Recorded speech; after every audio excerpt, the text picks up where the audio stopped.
In today's video, I'm going to teach you how to sort data in a Smartsheet report, Report Sorting 2026. By the end, you'll know exactly how to organize your report so the most important information appears first, every time.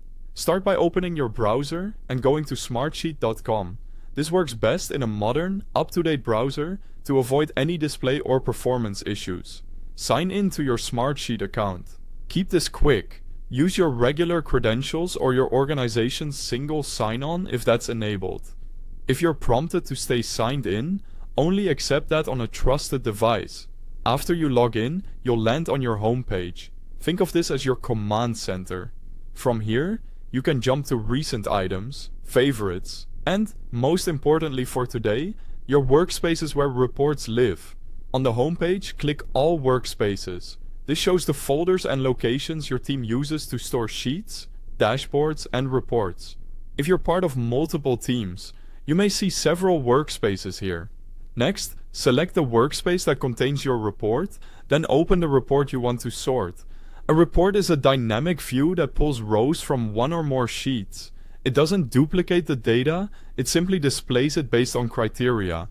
That means the sorting you do here affects the report's view, not the underlying sheets themselves. To sort, click the Sort option in the report toolbar. A dialog will open where you choose the column you want to organize by and whether you want it in ascending or descending order. Ascending typically means A to Z for text, oldest to newest for dates, and smallest to largest for numbers. Descending flips that, Z to A, newest to oldest, and largest to smallest. Pick the column that best drives your workflow. Maybe due date to put the most urgent items on top, status to group items alphabetically, or priority to bubble up critical tasks.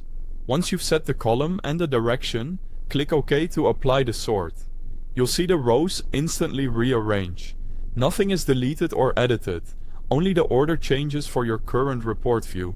If something doesn't look right, simply reopen the sort dialog and adjust the column or the direction. Also note, if your report includes filters, the sort will apply to the rows currently visible under those filters. That's it. You've sorted your Smartsheet report quickly and cleanly, making it easier to scan, present, and act on. Thanks for watching, and keep your reports tidy so your team can focus on what matters most.